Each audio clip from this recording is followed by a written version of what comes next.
Good evening, everyone, and welcome to another exciting virtual tour with Pretty Gritty Tours. I'm your guide tonight, Chris. And welcome, especially to my Tacoma people, because tonight we get to sort of go in the Wayback Machine and look at one of the most iconic, ubiquitous features of the Tacoma skyline and what was there before. Because I think for so many people, the Tacoma Dome, tonight's topic, is really something that's just kind of always been there, and very little thought has been given to the area that it now occupies. And it's huge.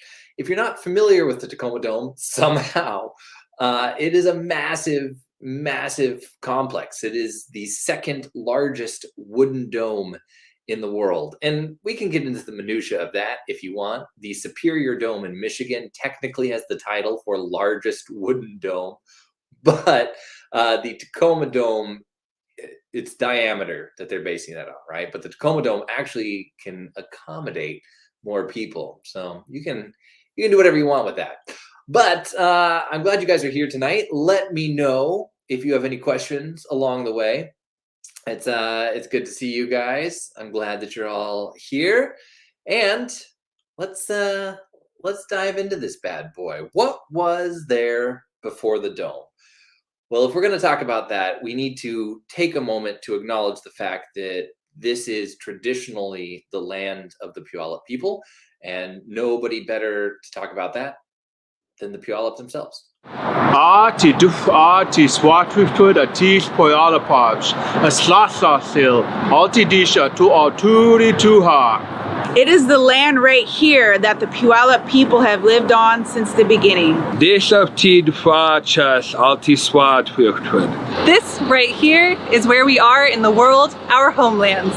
Uyayus chas ati swatwiftud atis tu ishachas. Ukachachas tis badadachas. Uoch twati khalalt ati swatwiftud atis poyalapabs. We work on our ancestral lands. We raise our children who go to school on the land of the Puyallup people. Ohegwad chas ti shwananam tliti, ohashitab ti pasted okweredu. We acknowledge that the Medicine Creek Treaty was signed for the whites to take our land for their benefit. Ochashitab chas atis hunanam tliti atis swatwiftud chas. Otsuti pasted squat lup swatwiftud lup.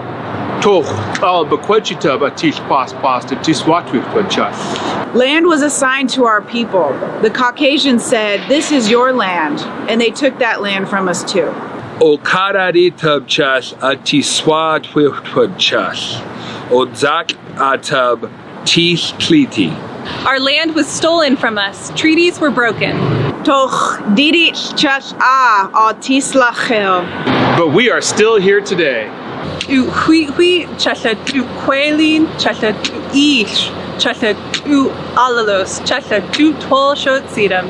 Our people forage for food and materials, we pick berries, we canoe, we practice our traditional ways, and we speak Twalshutsi. Just as our ancestors did. Hoya chas. We are finished. So there you have it. Now, for those of you who would like to get a little better acquainted with the dome itself, I'm here to help you. It is, as I said, the second largest wooden dome in the world at 530 feet in diameter, and I believe 152 feet high. It is absolutely massive. And the thing that actually makes it, in my opinion, better than the largest wooden dome in the world, the Superior Dome, is that the Tacoma Dome has this state-of-the-art telescopic seating, which if you've never seen it in action, it's a thing of wonder. But essentially, they can set it so that these seats telescope out, and they can accommodate anywhere from 1,000 to 2,722 patrons based on that seating.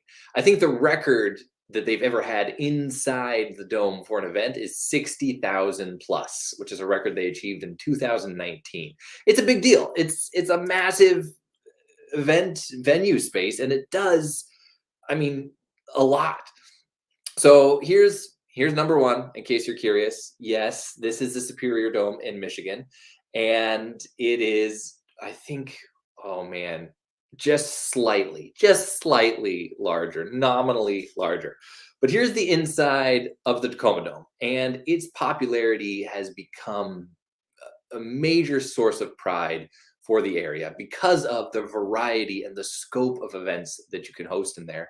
And it has, for the most part, with some caveats, been an overwhelmingly popular part of the Tacoma story from the very beginning. When this was first brought up as a bond issue for the city of Tacoma, it passed with a staggering 70% in favor of levying bonds for this, and then eventually having this constructed here. And it has more than paid for itself over and over again. And it is, like I mentioned, a wooden dome, right? It weighs 1,444,000 pounds and has 1.6 million board feet. And to get all that lumber was an impressive feat. And they used almost exclusively trees, old growth Douglas fir that were blown down from the explosion of Mount St. Helens on May 18th, 1980.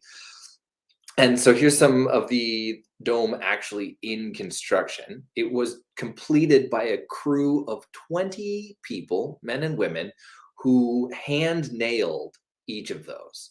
And then eventually, on April 21st, 1983, the Tacoma Dome opens its doors and changes the way that the world does venues forever, I think. Whew, that's the dome. That's the dome in brief. Really, you could do a whole thing on the Tacoma Dome itself, but what we're thinking about really is what occupied that space, right? So look at it. It's absolutely massive, and it takes over a really large footprint. What I like about this one here is that you can see how much area was cleared for it. Not just the dome itself, but they had to put in all these additional parking lots. And a very key feature to this whole thing is I-5 there. This is one of my favorites here. It gives a size, just like scale to this whole thing. Those are the workers up top carrying the lumber by hand and then hand nailing them all in there, including this incredibly famous shot of one of the women who was responsible for the construction of the dome, Tammy Trinkle. I know Grit City Magazine has some great content with her. And because the dome is so big, right, you can put, like I said, basically anything in there. Basketball. The first event that was ever booked there, scheduled, was the World's Toughest Rodeo, a week-long event there, and they continue to do rodeos inside the dome to this day. The first musical act that ever played there was David Bowie in 1983, that August, I think, and he even filmed part of his music video in there at that time. And this has really nothing to do with the dome itself, but it's worth noting, because I just figured this out. Ticketmaster has been around forever. I don't know why I just assumed Ticketmaster was a recent invention, but apparently it's been around since 1976. And they started doing online bookings in the 90s, like 96. I had no idea. I assume a lot of people knew that. But for those of you who, like me, just assumed Ticketmaster was a new thing, destroying people's lives by mishandling events, turns out they've been at it for quite some time.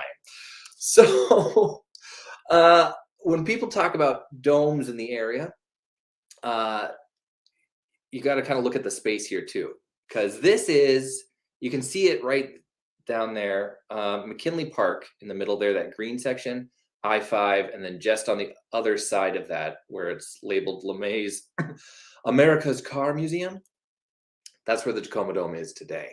And you can see that it is kind of carved out a space for itself, but that wasn't always the case. This area here is tide flats. And so this was originally used for things like Tacoma's first dome. If you're not familiar with this, this was the Kaiser Aluminum Dome. This was down in Port of Tacoma, and it was a 242-foot diameter Kaiser Dome, which I've got a picture of it from the inside here. You can see the scale. There's a little person down there, and this was used for storing essentially aluminum powder, alumina. And they would do this for production down there in Port of Tacoma.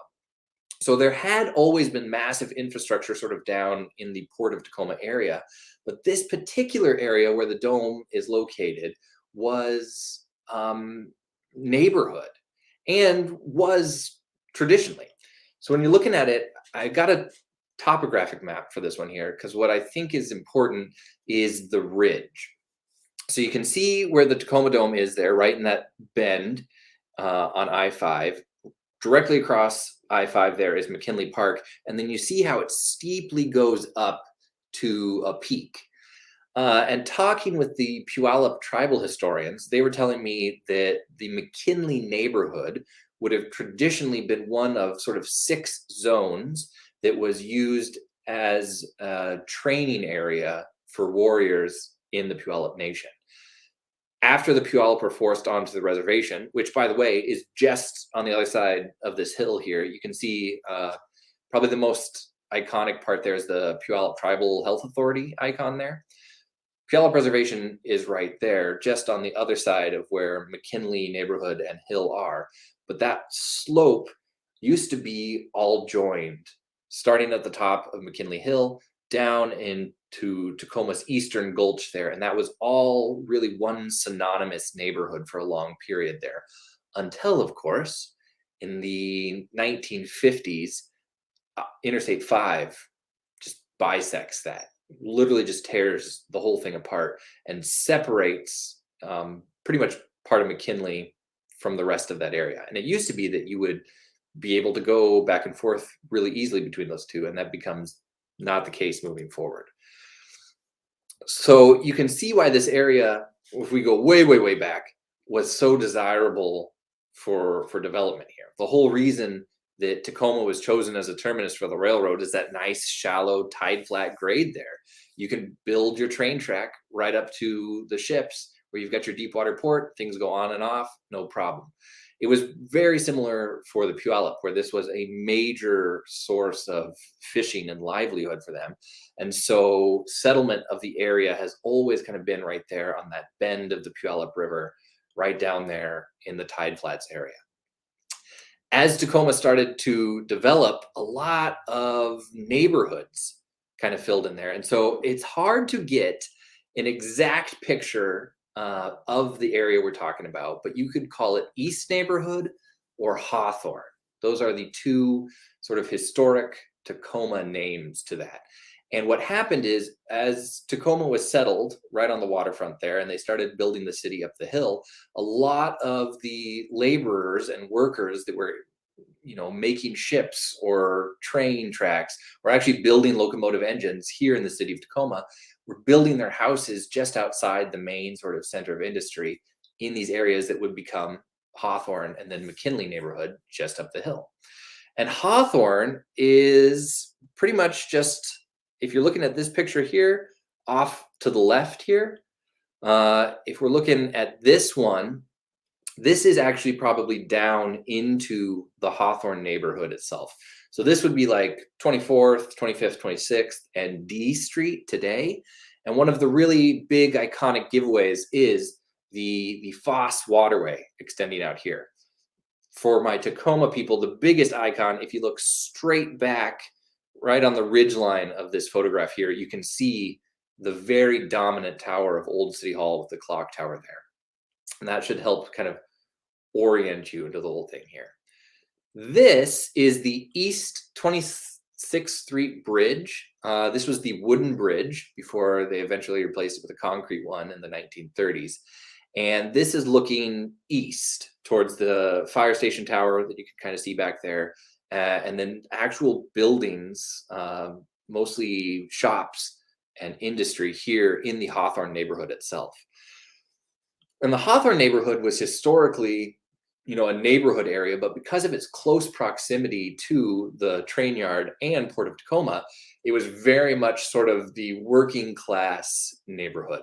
So a lot of blacksmith shops, carpenters, and then eventually automotive industry showed up in that area as well. So even if you go back through the sort of building index and look at the places that were occupying the exact footprint of the Tacoma Dome, where it is today, a huge majority of those were shops, carpentry businesses. And they were designed in such a way usually that the bottom floor was the actual like retail center, and then the people would live on top of there. I think most of the places that I found were people that were working on the bottom floor and then living on the top floor. So I'm checking the comments here. Thank you, everyone. I'm glad to be here too. So let's jump back in here, because I want to show you a few more of the like early historic ones, kind of at different angles here. So this is from 1888. This is a view looking down into sort of the main downtown Tacoma area there. You can see the Tacoma Hotel on the left, and then one of the buildings that I think is really interesting on the right here. This is St. Luke's Episcopal Church, and it's when it was located downtown. For those of you who know St. Luke's Episcopal, it's actually in North Tacoma today. The decision was made in the early 1900s that they were going to take it apart stone by stone, label each one, and then rebuild it in a different part of Tacoma, which they did. And then right up in the foreground here is the Union Club. So this is on Broadway, looking south into the area there. And if you look at the far back there, that is the Hawthorne neighborhood, just as it starts to extend up the hill into what we would now consider McKinley today. This is from the other side. So this is looking north at the basically where Pacific Avenue is today, kind of where Holy Rosary is, looking down into the wooden city that is Boomtown, Tacoma. And then we'll leapfrog back. This will give you sort of a before and after look of the area that we're talking about, because you can see the Tacoma Dome and the back of this top picture here. And then in the early 1900s is the bottom picture here. You can see the Washington building's skeleton going up right there. And if you haven't heard me talk at great length about the Washington building, that's a fantastic one, just for the intrigue and the story associated with that. But here you can see as we flip back and forth here. So contemporary Tacoma, historic Tacoma. And you can see really it was mostly industrial train yard kind of down in that section right there. So what changed? Here's a land map showing sort of the neighborhood layout of Tacoma in 1905. This was drawn by Mr. Allen C. Mason, patron of Tacoma, who coined the City of Destiny, and gives a good sort of layout of that area. Because if you see McKinley Park, that's that large swath right there. Really what you're looking at, just a couple blocks north of that, is the Tacoma Dome district today. And it was all that sort of residential / business mixed use area there. And you can see that it was really an established grid. And then just a few more up, you can actually see the freight yard there. And then you should be able to see also just the end of the Foss Waterway down there. One of the big things that was down there is this. So this is the Hawthorne School. This picture is from 1913, and the entire population of the elementary school is listed as having been present for this photograph, to give you some context here. And it originated as East School back when it was considered the East neighborhood, 1885. And then by 1913, this was now Hawthorne Elementary. And because of the school, they renamed the neighborhood the Hawthorne neighborhood. And this was pretty state of the art for the time when they put it in here. It was then, after being renamed for Mr. Nathaniel Hawthorne, really kind of exploded and became the third largest by population elementary school in the city of Tacoma. Second or third only to Central, and then Lowell. Lowell's the second largest at that time. And so these three schools were pretty much handling the capacity of incorporated Tacoma at the time. And eventually, as more schools sort of sprung up, the Hawthorne one started on the decline, but not before a really kind of big boom again when it was opened up to children from the Puyallup tribe. So this became a school where children from the Puyallup tribe were now going to school with kids who were from the city of Tacoma, and this was just like the focal point. In a lot of ways, I think of it sort of as the boundary school in so many ways, because it was central.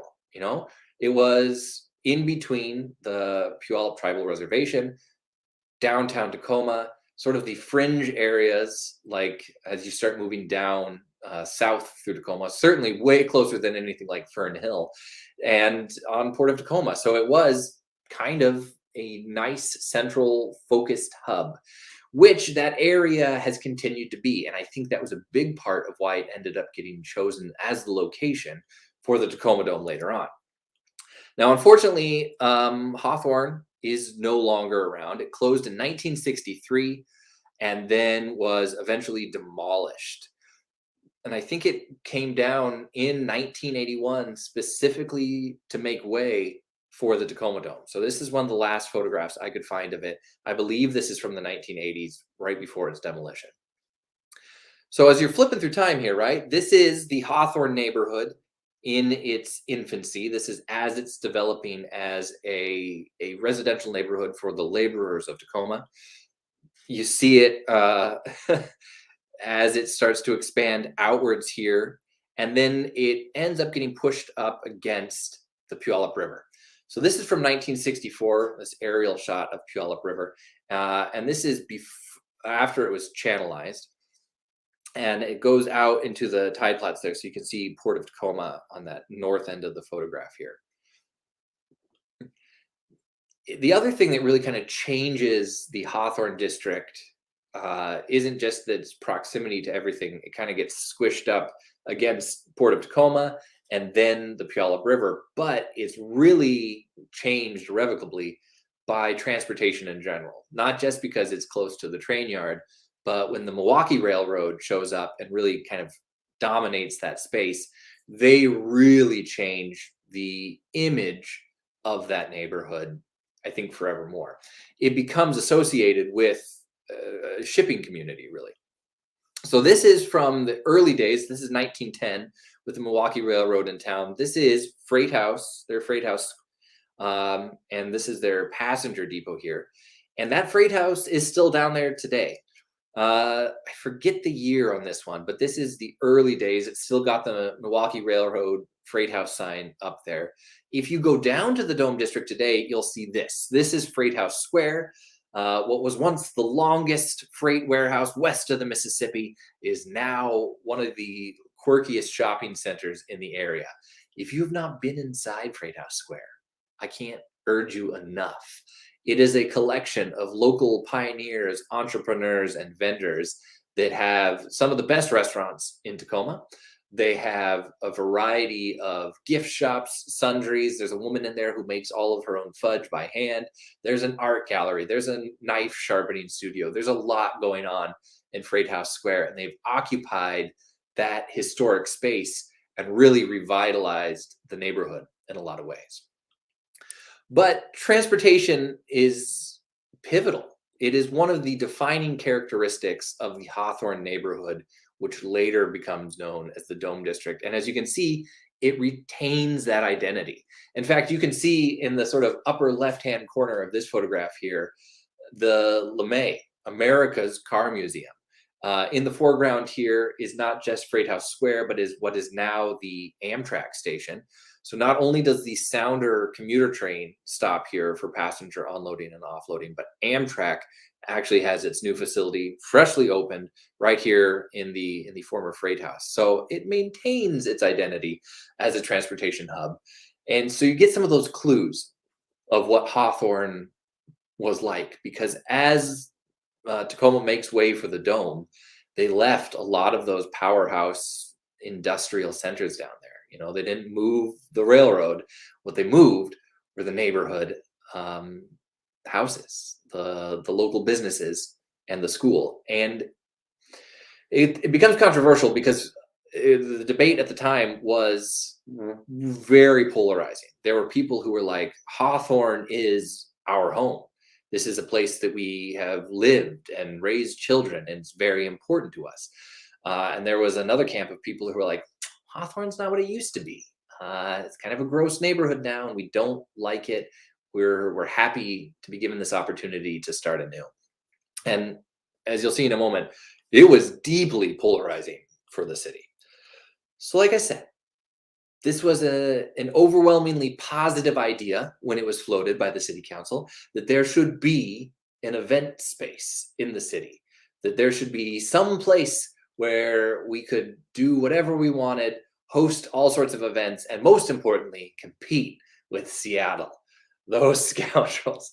The long-standing feud between Tacoma and Seattle really motivated quite a bit this discussion about whether or not we should have our own civic center entertainment space. And primarily because at the time, Seattle was dominating entertainment revenue in the area because they had the Kingdom. So when people were given the opportunity for something like this, our own mini dome, like I said, it was overwhelmingly positive. And it wasn't new. Something like this had already captivated the imagination of Tacoma's like zeitgeist, right? Because we already had the Stadium Bowl. Now, the Stadium Bowl, which is now just essentially the football field for Stadium High School, was very much designed to be a civic arena. Like, helicopters landed here. They did rodeos here. 4 US presidents have given addresses from the bottom of this bowl. The seating capacity was only supposed to be like 35,000 people, but I think they actually beat the Tacoma Dome record with having once 64,000 people in attendance for an event. It was a big deal. And the original draft for that was to have it as a covered space. This is from a 1925 news article in the Tacoma News Tribune, where a guy named Taylor Gardner, Taylor Gardner, who was a Tacoma engineer and architect, had drafted this plan to have the Stadium Bowl roofed. It was going to be the largest non-supported roof in the world, I think, was at the time. And it never came to pass because it was too expensive, too lofty. He couldn't get enough people to want to take the risk on it. And they're like, well, we're from the Pac Northwest. We'll just survive with our civic center being outside. And sure enough, for a long time, the Stadium Bowl was the spot where people hosted events. But as times changed, people decided they needed something new. And so they officially break ground in 1981. And the collateral for the dome were places like this. So this is a home from Hawthorne. This was owned by Mr. and Mrs. Ron and Sharon Hill. It was built by local architects here in the Tacoma area and is a perfect example of one of those mixed-use spaces. So this was first a gift shop, locally run gift shop with sundries. It eventually went on to become a local bakery. And then by the time it was moved in 83, or no, I'm sorry, early in the 80s, relocated eventually in 1983. This was just a single-use family home. This is, I mean, this is perhaps one of the most 1980s themed photos I've seen in a long time. I don't know if it's the classic Halloween skeleton in the front door there or what, but this just reeks of my childhood right now. This was located at 420 East 28th. It was on the exact foundation of where the Tacoma Dome is today. This was built in 1888 and then continued to be used as a family home in the Hawthorne neighborhood until it was relocated in the early 1980s. And all of these places were uprooted or demolished. And the city basically, everyone was like, okay, we want the dome, right? And so then they had to decide, they're like, where are we going to put it? And eventually Hawthorne is the place where they're like, we're not going to demolish anything downtown God forbid. We have all these other neighborhoods, but there was something about Hawthorne where it was close enough to sort of the downtown area. It was right next to I-5, and it was a neighborhood that essentially people were like, we can stand to lose this one. It's the hard truth of it. And what ends up happening is now there's this revitalization of Hawthorne's identity as people try to fight against this. This picture is from 1978. You can see the hospital there on the skyline in the back of Tacoma. And one of the controversies at the time was that Hawthorne was a predominantly Black neighborhood. And there is a great deal of speculation, and I would agree to the fact that part of the reason this was a neighborhood that was selected was because of that. It was a minority neighborhood where people are like, well, this is something that we can get by with, which has really been something that's happened throughout the history of Tacoma again and again. Here's the one I'm looking at here. So you can kind of see this was another contributing factor to it, was how close it was to the tide flats itself. So there was a lot of talk about how Hawthorne wasn't a safe location because it was so close to Port of Tacoma, but there was still huge public outcry. This is from the early 1980s, I believe, October of 1980, after the decision had been made to demolish the Hawthorne area.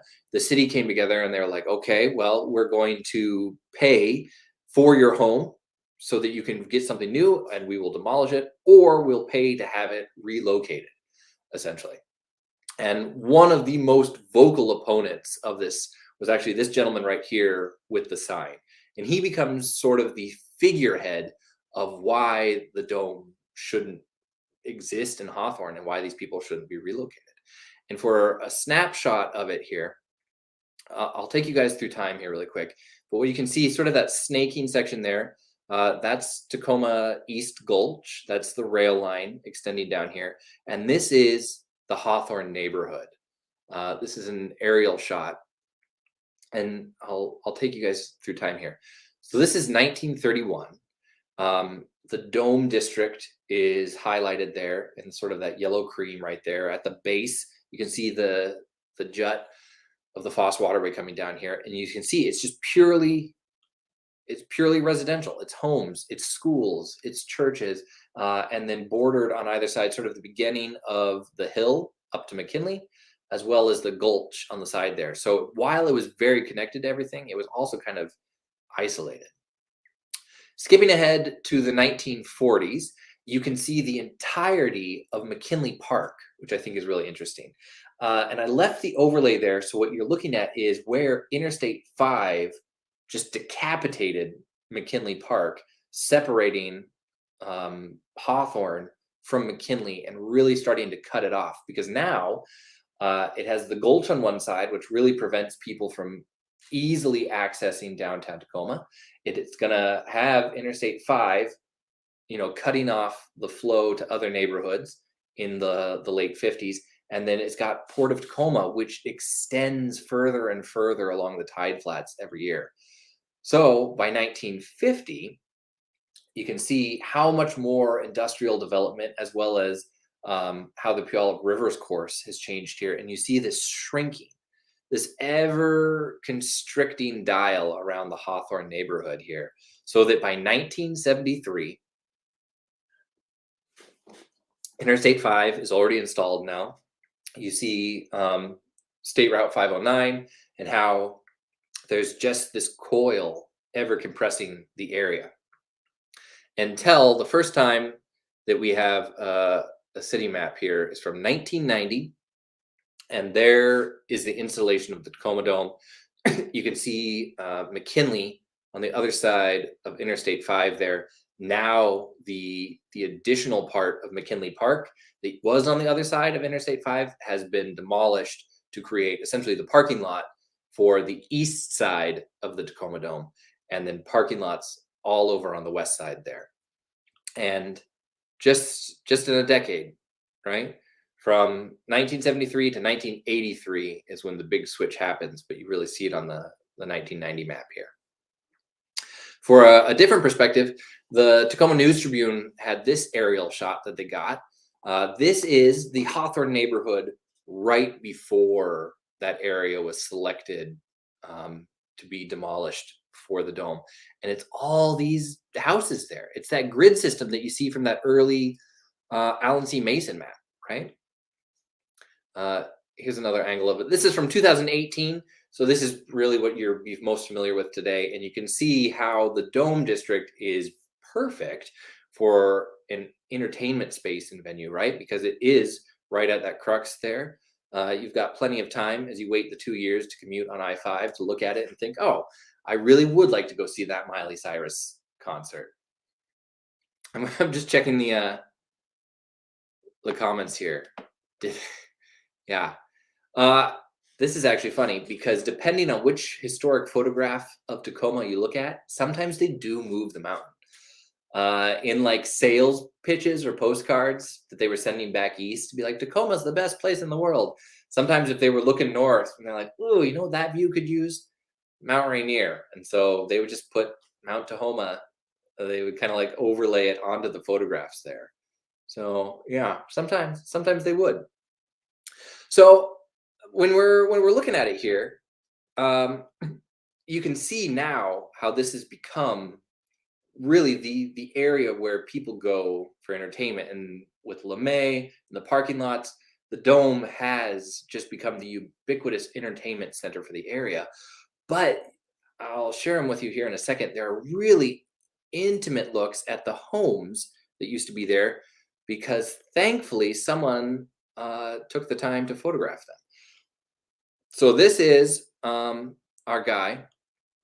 I'll do a little expose on him. This is Eric Johnson. Eric Johnson, like I said, becomes the figurehead for anti-dome displacement. He is the patron saint of the Hawthorne area. And as a Swedish immigrant, he moved to Tacoma very early on, raised his family in this home. His wife ends up dying during this whole thing.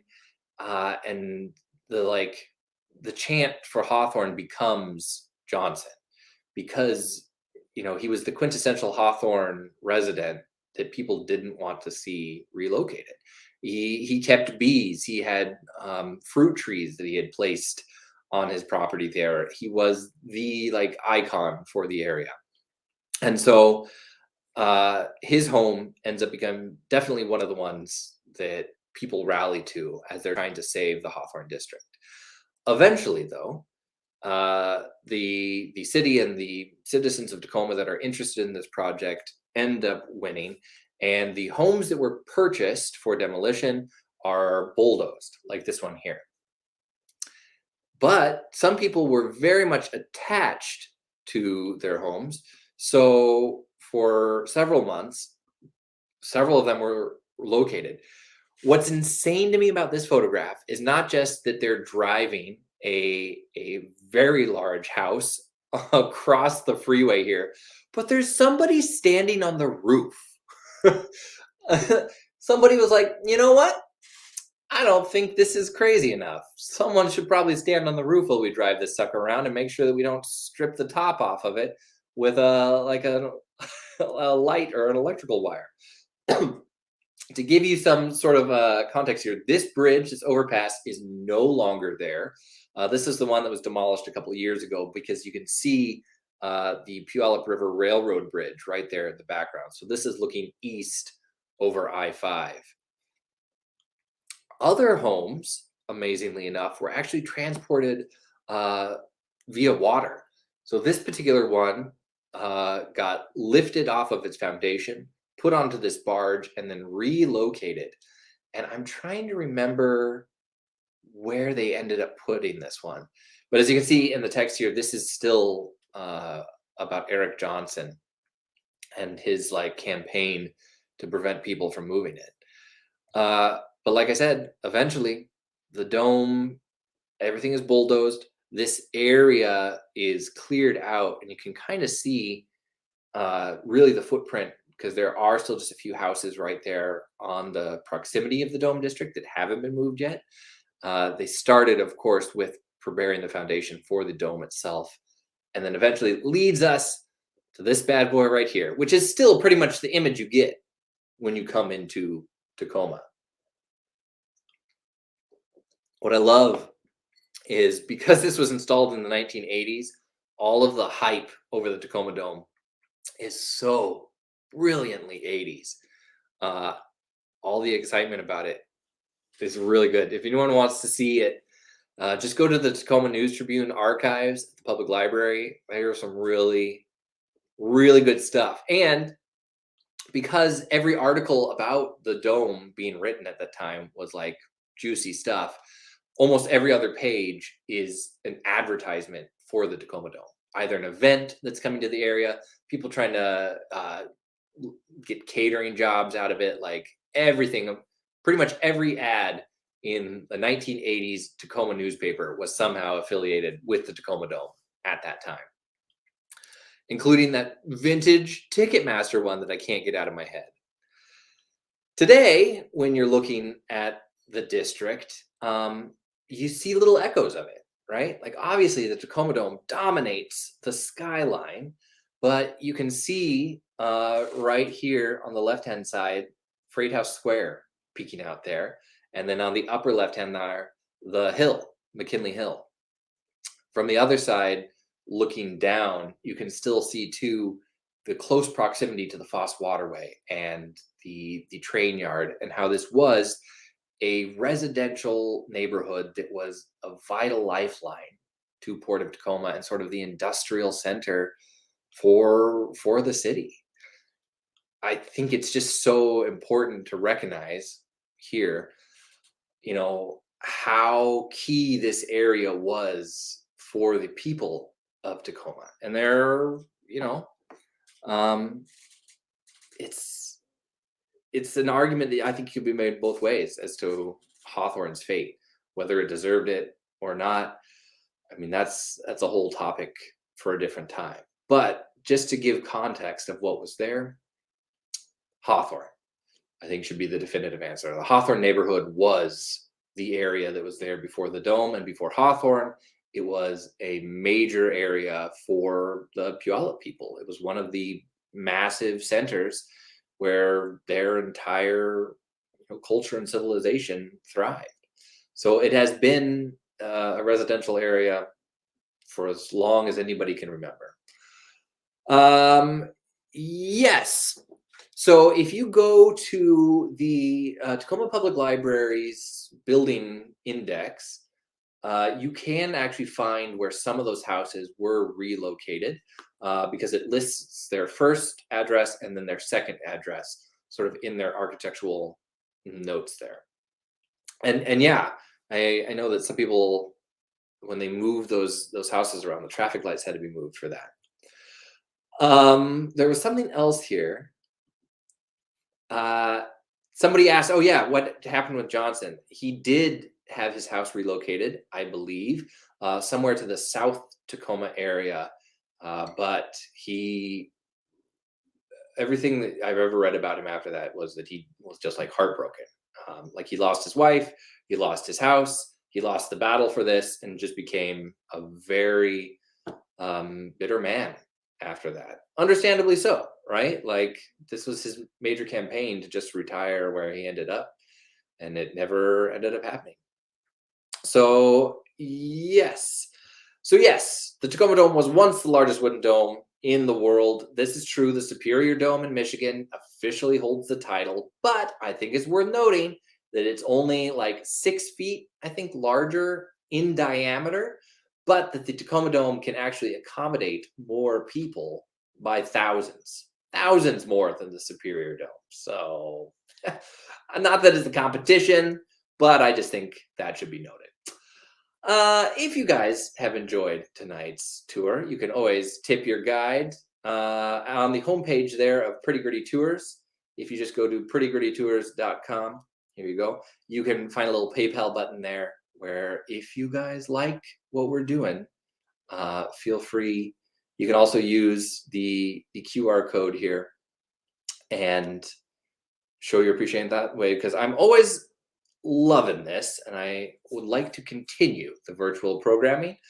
For those of you who are looking for something a little more in person, we are also back to doing our in-person tours. So you can join us in the downtown Tacoma region or throughout the greater South Sound area.